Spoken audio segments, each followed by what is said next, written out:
Hello, আসসালামু আলাইকুম প্রিয় শিক্ষার্থীরা। আপনাদের সবাইকে ইংরেজি পত্রিকার মাধ্যমে ইংরেজি শেখার ক্লাসে স্বাগত জানাচ্ছি।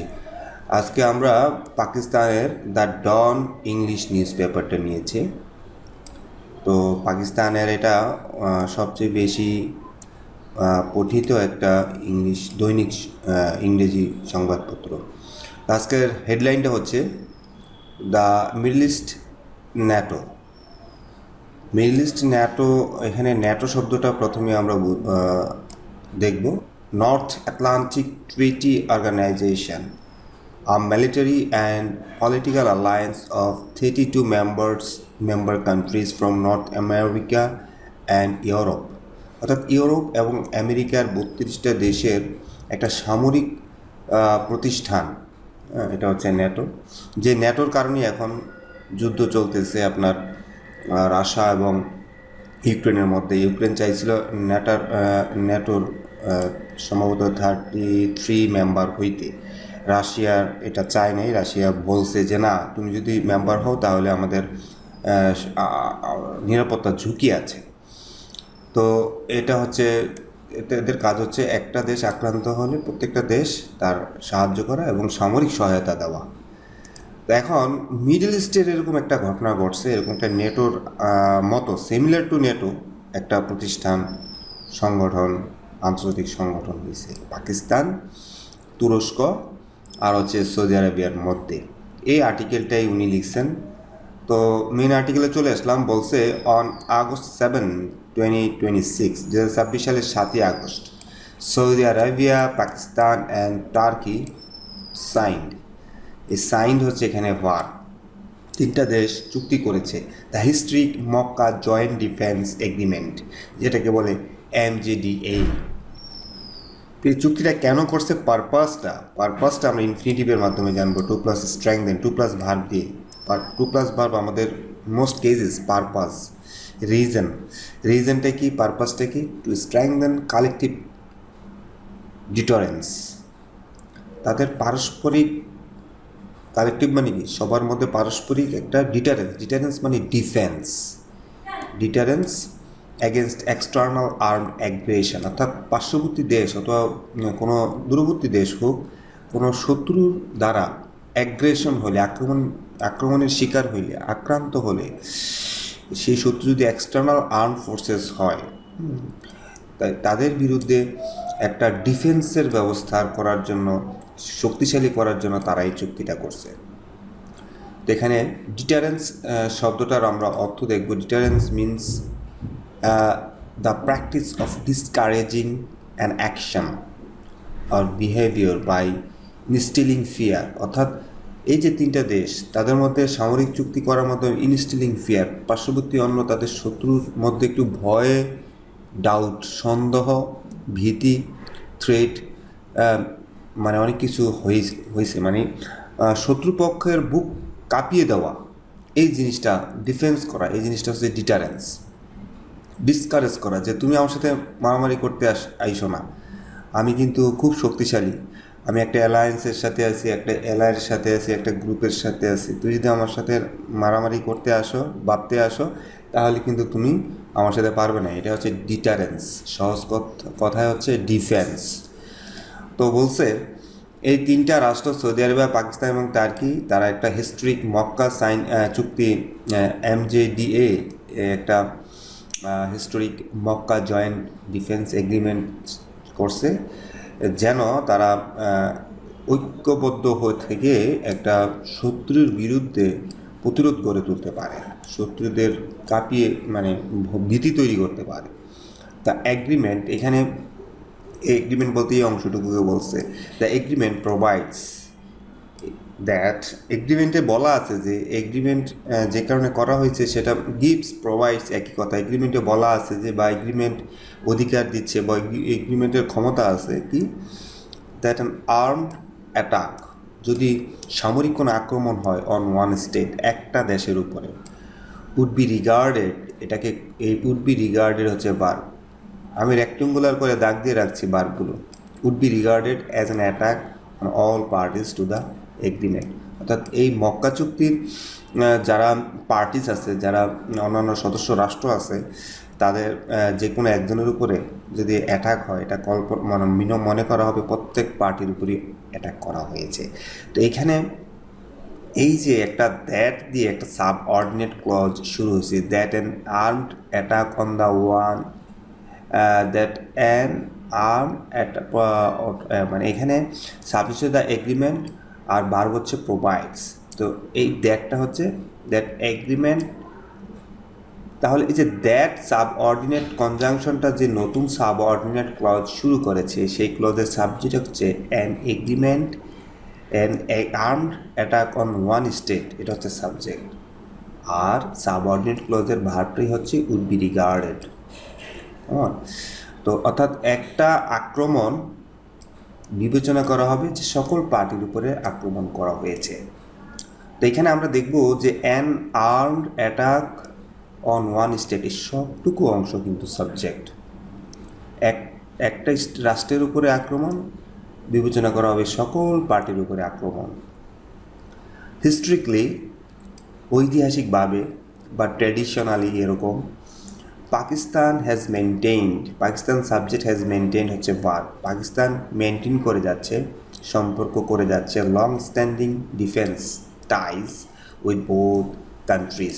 বলছে এতদিন চুক্তি না হইলে ঐতিহাসিকভাবে অথবা পেছনের দিকে যদি আমরা তাকাই, দেখব যে পাকিস্তান দীর্ঘদিন ধরে একটা মানে প্রতিরক্ষা অথবা সুরক্ষা একটা সম্পর্ক আছে এই দুইটা দেশের সাথে, যেটা এখন অফিসিয়ালি রূপ লাভ করলো। ফর এক্সাম্পল,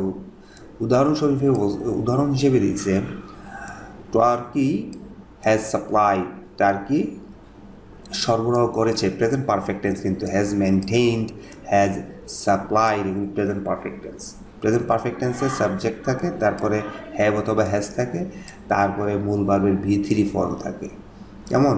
তো এই হচ্ছে টার্কি হ্যাজ সাপ্লাইড করবেটেস, করবেটেসটা এখানে অবজেক্ট, করবেটেস সাপ্লাই করে টু পাকিস্তান। টার্কি পাকিস্তানের সবসময় করবেটেস সাপ্লাই করে। এখন করবেটেস কি? করবেটেস হচ্ছে ছোট যুদ্ধ জাহাজ, এগুলো হচ্ছে corvettes. Corvette is a small warship, একটা ছোট যুদ্ধ জাহাজ। Traditionally the smallest class of vessel considered to be rated warship. তো যত যুদ্ধ জাহাজ আছে তার মধ্যে সবচেয়ে ছোট করবেট। তো বলছে টার্কি পাকিস্তানে করবেটস সাপ্লাই করে। ওয়াই একইভাবে বা অন্যদিকে পাকিস্তান সাপ্লাই করেছে কি ট্রেনিং এয়ারক্রাফট টু টার্কি। তো ট্রেনিং এয়ারক্রাফট হচ্ছে যুদ্ধ প্রশিক্ষণ দেওয়ার যে ছোট বিমান, সেগুলো তুরস্কের সাপ্লাই দেয়। সৌদি আরবিয়া, এখানে এটা কিন্তু একটা কোঅর্ডিনেট কনজাংশন, মানে নতুন একটা ক্লজ শুরু করবে, ইন্ডিপেন্ডেন্ট ক্লজ। এখানে অ্যান্ড অর বাট ইয়েট এরকম একটা কনজাংশন আছে। So therefore Saudi Arabia to মানে অলসো, সৌদি আরবিয়াও হ্যাজ পারচেসড, এটাও প্রেজেন্ট পারফেক্ট টেন্স। সৌদি আরবিয়াও কিনেছে, ক্রয় করেছে টার্কিশ ড্রোনস, সৌদি আরবিয়া তুরস্কের ড্রোন কিনেছে। Pakistan has also provided, Pakistan দেয়, প্রোভাইডেড মানে দেয়, দিয়েছে, পাকিস্তানও দিয়েছে training and technical assistance to Saudi ফোর্সেসকে পাকিস্তান সহায়তা করেছে ট্রেনিংয়ে। প্রিভিয়াসলি, এর আগে, পাকিস্তান প্রবেশ করেছে into defence and military cooperation agreements with Saudi Arabia. অর্থাৎ এই চুক্তির আগে সৌদি আরবের সাথে একটা বাইলেটারাল চুক্তি, ডিফেন্স চুক্তি, মিলিটারি কোঅপারেশন চুক্তি সৌদি আরবের সাথে পাকিস্তান করেছে, অ্যাজ ওয়েল এজ আদার জিসিসি কান্ট্রিজ। এবং পাকিস্তান এই চুক্তিটা অন্যান্য জিসিসি কান্ট্রিজের সাথেও করেছে, শুধু সৌদি আরবের সাথেই করে না। জিসিসি কান্ট্রিজগুলো আমরা দেখব, এগুলো কোন কান্ট্রিজ। দ্য গালফ কোঅপারেশন কাউন্সিলকে বলে জিসিসি, ইনক্লুড 6 কান্ট্রিজ। জিসিসিভুক্ত 6টা দেশ আছে, Bahrain, Kuwait, Oman, Qatar, Saudi Arabia and United Arab Emirates. Formed on May 25, 1981, 1981 সালের 25শে মে সালে। এটা একটা political economic alliance, focuses on shared security. তারা ন্যাটোর মতো পারস্পরিক নিরাপত্তার বিষয়ে কাজ করে, তাদের ট্রেড বিষয়ে তাদের অনেক কাজ হয় economic development in the Persian Gulf region, অর্থনৈতিক বিভিন্ন উন্নয়ন, আমদানি রপ্তানি বিষয়ে ওখানে কাজ হয়। তারপর বলছে যে মক্কা জয়েন্ট ডিফেন্স এগ্রিমেন্ট, যেটা আর্টিকেলটা যেটা নিয়ে ইজ গ্রাউন্ডেড, এটার ভিত্তি কি? এই চুক্তিটার প্রত্যেকটা চুক্তির একটা লিগাল ভিত্তি লাগে। এটা আসলে কি অনুসারে হয়েছে, এটা কি লিগাল না ইলিগাল, এটা আসলে ইন্টারন্যাশনাল ল অনুযায়ী হয়েছে। The MJDA is grounded in international law, আন্তর্জাতিক আইন অনুযায়ী হয়েছে। Article 51 of the United Nations Charter recognizes, অর্থাৎ এই যে জাতিসংঘের যে সংবিধান চার্টার যেটা আছে, রেকগনাইজেস হচ্ছে এখানে ভার্ব, অর্থাৎ আর্টিকেল 51 অর্থাৎ জাতিসংঘের যে সংবিধান সনদ, সেই সনদের আর্টিকেল 51-তে বলা আছে রিকগনাইজের স্বীকৃতি দিয়েছে। রিকগনাইজ মানে অ্যাপ্রুভ দেওয়া, কোনো কিছুর স্বীকৃতি দেওয়া, বৈধতা দেওয়া। অর্থাৎ জাতিসংঘের যে সংবিধান আছে সেখানে বলা আছে কি, এটা সবার inherent right two individual. Inherent right হচ্ছে কোনো অধিকার, সহজাত অধিকার, যেটা টু ইন্ডিভিজুয়াল অর্থাৎ প্রত্যেকেই নিজের সুরক্ষার জন্য, কালেকটিভ সেলফ ডিফেন্স অথবা তার গ্রুপ অথবা তাদের অনেকের একসাথে সেলফ ডিফেন্সের একটা অধিকার আছে। কখন? when an armed attack occurs, যখন তাদের উপরে কেউ আক্রমণ করে। এইখানে এইটুকু আইসা মেন ক্লজ, আর এইটুকু আইসা একটা সাবঅর্ডিনেট, when দিয়ে সাবঅর্ডিনেট ক্লজ শুরু হয়েছে, যেহেতু when একটা সাবঅর্ডিনেট কনজাংশন, নতুন ক্লজের সাবজেক্ট হচ্ছে অ্যান আর্মড অ্যাটাক, একটা মিলিটারি অ্যাটাক অকার্স। যখন একটা মিলিটারি অ্যাটাক হবে তখন জাতিসংঘের সংবিধানের 51 নম্বর আর্টিকেলে অনুমোদন দিয়েছে যে আপনি চাইলেই ডিফেন্স করতে পারবেন, আপনি নিজের ডিফেন্স করতে পারবেন, কালেকটিভ সেলফ ডিফেন্স আপনি করতে পারবেন। কার বিরুদ্ধে? অ্যাগেনস্ট এ মেম্বার স্টেট, অর্থাৎ এই জাতিসংঘের অন্য যে রাষ্ট্র যে আক্রমণ করবে, শত্রু, তার বিরুদ্ধে আপনি ব্যবস্থা নিতে পারবেন। আর্টিকেল 50 এখানে কিন্তু এইটুকু বলার অর্থ হচ্ছে যে you can be violent, you can fight against a country. তো আর্টিকেল 51 যেটা বলতেছে located in chapter 7 of the UN Charter, জাতিসংঘের সংবিধানের আপনার 7ম চ্যাপ্টারে এই আর্টিকেল 51টা আছে। এবং এটা কিন্তু একটা অ্যাডেড ইনফরমেশন, এবং এটা পাস্ট পার্টিসিপল দিয়ে শুরু হয়েছে। এবং এই অ্যাডেড ইনফরমেশনটা আমরা দুইটা কমার মাঝখানে রাখছি, দিজ আর নটিসেবল থিংস। আর্টিকেল 51 এটা হচ্ছে সাবজেক্ট, ইজ হচ্ছে ভার্ব। আর্টিকেল 51 হচ্ছে এমন একটা দ্য প্রিন্সিপাল এক্সেপশন, অর্থাৎ একটা ব্যতিক্রম, একটা আইন to the general prohibition on the, সাধারণ নিষেধাজ্ঞা, প্রহিবিশন মানে আইন করে কোনো কিছু নিষেধ করাকে বলে জেনারেল প্রহিবিশন। যেমন আপনি কারোর সাথে যুদ্ধ করতে পারবেন না, এটা একটা জেনারেল প্রহিবিশন। আপনি কাউকে হত্যা করতে পারবেন না, এটা একটা জেনারেল প্রহিবিশন। অর্থাৎ জাতিসংঘের সংবিধানে বলা আছে কিছু নিষেধাজ্ঞা আছে, আর এই 51 নম্বর আর্টিকেলটা সেই নিষেধাজ্ঞার আওতায় পড়ে না, এটা একটু এক্সেপশন। বলছে article 51 is the principal exception to the general prohibition, অর্থাৎ যেই আইন আছে সেই আইনের এটা একটা exception on the threat or use of force in international relations. আন্তর্জাতিক সম্পর্কে যে তুমি কাউকে থ্রেট দিবে এবং ইউজ অফ ফোর্স, তুমি যে কারোর বিরুদ্ধে যুদ্ধ করবে, এটার যে নিষেধাজ্ঞা আছে, কারোর সাথে মারামারি করো না, এটার এই বিষয়ে যে নিষেধাজ্ঞা জাতিসংঘে আছে, সেই আর্টিকেল 51 এটা একটু ব্যতিক্রম। মানে আর্টিকেল 51টা বলতেছে না মারামারি করতে পারবো।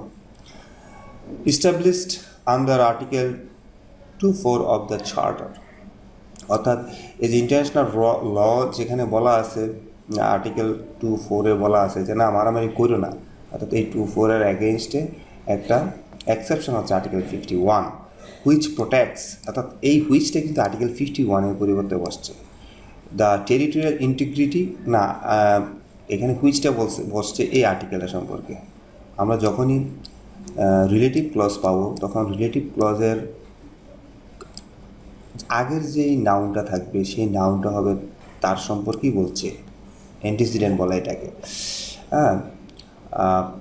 তো বলছে এই article 24 protects the territorial integrity, অর্থাৎ তোমার অঞ্চলে অন্যান্য যে দেশ আছে তাদের সাথে তোমার একটা ইন্টিগ্রিটি, ভালো সম্পর্ক থাকবে। And political independence of states, এবং তুমি রাষ্ট্র হিসাবেও কোনো কেউ তোমার উপরে খবরদারি করতে পারবে না, আক্রমণ করতে পারবে না, এটা বলা আছে এইখানে। আর এটার এগেনিস্টে একটা এক্সেপশন হচ্ছে আপনার এই 51। Crucially self defence is triggered, আপনি তখনই আত্মরক্ষা করবেন only by an armed attack, যখনই আপনাকে কেউ সশস্ত্র হামলা করবে, establishing a high threshold for the lawful use of force, তখনই আপনি বৈধভাবে আপনার একটা আইন শক্তি ব্যবহার করার একটা থ্রেশহোল্ড মানে মানদণ্ডে পৌঁছবেন। ইন প্র্যাকটিস, বাস্তবে স্টেটস, বিভিন্ন দেশ হ্যাভ ইউজড, এখানে কান্ট্রিজের পরিবর্তে স্টেটস ব্যবহার করছে, স্টেটস হ্যাভ ইউজড ফোর্স, হ্যাঁ, বিভিন্ন দেশ অন্য মানুষের উপরে শক্তি মানে আক্রমণ করে, ফোর্স মানে অ্যাটাক করে। ইন সেলফ ডিফেন্স, তারা মানে সাধারণত আক্রমণ করে কখন? সেলফ ডিফেন্স, বিশেষ করে আত্মরক্ষার জন্য তারা আক্রমণ করে। বোথ সেলফ ডিফেন্স করে কখন? বোথ আফটার অ্যান অ্যাটাক, যখন তারা আক্রমণের শিকার হয় তখন তারা আর্মড অ্যাটাকের পরে তারা সেলফ ডিফেন্স করে। আমরা তো কারোর সাথে এমনি মারামারি করি না, কেউ যদি আমাদেরকে আক্রমণ করে তাইলে আমরা তাদের বিরুদ্ধে মারামারি করি। তো আমরা যখন বলছি বিভিন্ন দেশ ফোর্স তখনই ব্যবহার করে আত্মসুরক্ষার জন্য আফটার অ্যান আর্মড অ্যাটাক, যখন তাকে সামরিকভাবে কেউ আক্রমণ করে। অ্যান্ড মোর কন্ট্রোভার্সিয়ালি, এবং যখন আপনি একটু, আমরা যেমন কোনো আক্রমণ কারোর সাথে ঝগড়াঝাটি লাগলে আমরা একটু বিতর্কিতভাবে হামলা করে ফেলি, এটাকে বলে controversially on preemptive or anticipatory basis. বলছে অনেক সময় আমরা শুধু আর্মড অ্যাটাক হলেই তাকে আক্রমণ করি না, মাঝে মাঝে আমরা ভয় পাই যে এই রাষ্ট্র অথবা এই পক্ষ আমাকে সামনে আক্রমণ করতে পারে। যেমন আমেরিকা এই কাজটা করে বেশি। আমেরিকা বলে না, ও তো আমার ঝুঁকি, ওরা আমি আক্রমণ করছি এই কারণে।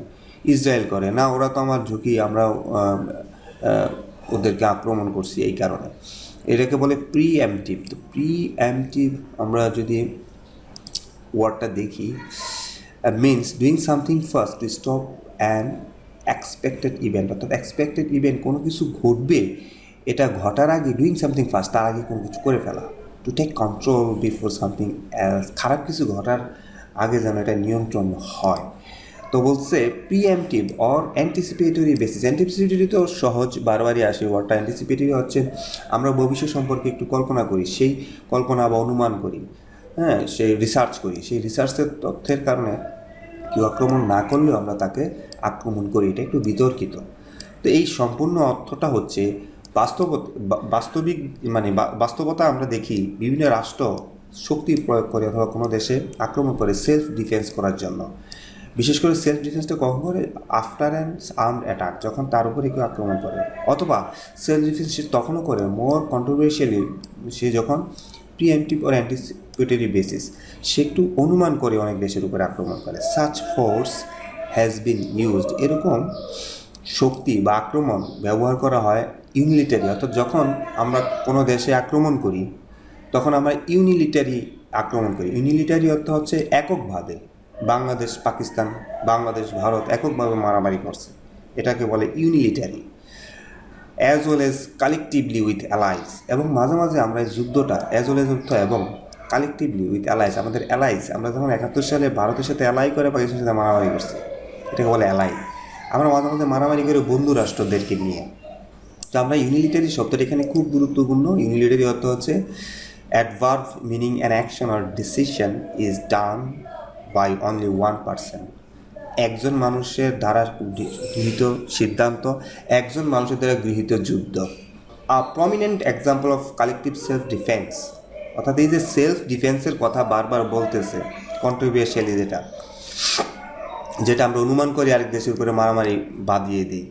একটা প্রমিনেন্ট বিখ্যাত এরকম একটা এক্সাম্পল হচ্ছে ফলোড দ্য, যেটা আমরা 1/11 হিসেবে জানি, সেপ্টেম্বর 11, 2001, 2001 সালের আমেরিকার আপনার ওয়ার্ল্ড ট্রেড সেন্টারে যে হামলাটা হয়, অ্যাটাকস, ওয়েন ন্যাটো, এই আক্রমণের পরে ন্যাটো, এখন ন্যাটো কি? ন্যাটো তো অলরেডি আমরা বলছি যে 32টা রাষ্ট্র, নর্থ আটলান্টিক, এখানে আটলান্টিক বলার হচ্ছে আমেরিকা হচ্ছে ওই পাশে আটলান্টিকের, আর আটলান্টিকের এই পাশে হচ্ছে ইউরোপ। এই আটলান্টিকের দুই পাশে রাষ্ট্রগুলো মিলিয়ে একটা ট্রিটি হয়েছে, অর্গানাইজেশন হয়েছে, এটা হচ্ছে ন্যাটো। তারা সামরিক একটা প্রতিষ্ঠান গড়ছে। তো এখানে বলছে যখন আমেরিকার উপর আক্রমণ আসলো, আক্রমণটা কিভাবে হয়েছে? আক্রমণটা হয়েছে আপনার Osama bin Laden. Osama bin Laden, এই যে এখানে বলা আছে অ্যাটাকস, এটাকে বলা হয় 9/11 series of 4 coordinate suicide terrorist attack. এটা একটা 4টা আক্রমণ হয়েছে, এগুলো হচ্ছে সুইসাইড অ্যাটাক। এবং এটা করছে ইসলামিস্ট এক্সট্রিমিস্ট গ্রুপ আল কায়দা অ্যাগেনস্ট ইউনাইটেড স্টেটস এত সালে। তো এইসব জায়গায় আক্রমণগুলো হয়, ওয়ার্ল্ড ট্রেড সেন্টারে হয়, পেন্টাগনে হয়, পেনসিলভেনিয়াতে হয়, এই আক্রমণগুলো হয়। তো আক্রমণের পরে ন্যাটো বলছে যে না, তারা এই আর্টিকেল 5, তাদের যে ন্যাটোর তো একটা সংবিধান, ন্যাটোটা তো একটা আইন অনুযায়ী অ্যাগ্রিমেন্ট, একটা অ্যাগ্রিমেন্ট, এই অ্যাগ্রিমেন্টের আর্টিকেল 5-এ তারা কাজ করছে। ন্যাটো ইনভোকড মানে ইউজড, মানে ইনভোকড আপনার ল, ইনভোকড রুল, ইনভোক এগ্রিমেন্ট, এরকম। অর্থাৎ ন্যাটো তখন তার দেখলো যে আমরা তো আক্রমণের শিকার হয়েছি, আমরা এখন কি করতে পারি? Invoked article 5। তারা দেখলো যে আর্টিকেল 5 অনুযায়ী, হ্যাঁ, আমাদের চুক্তির আর্টিকেল 5 অনুযায়ী আমরা কি করতে পারি?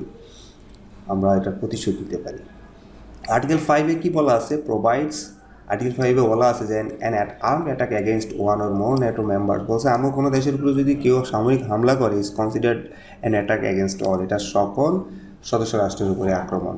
Recurring each member to assist the state, এবং সকল দেশ সাহায্য করবে, ইনক্লুডিং থ্রু আর্ম ফোর্স, তাদের দেশের সামরিক বাহিনীও তারা ইউজ করতে পারবে।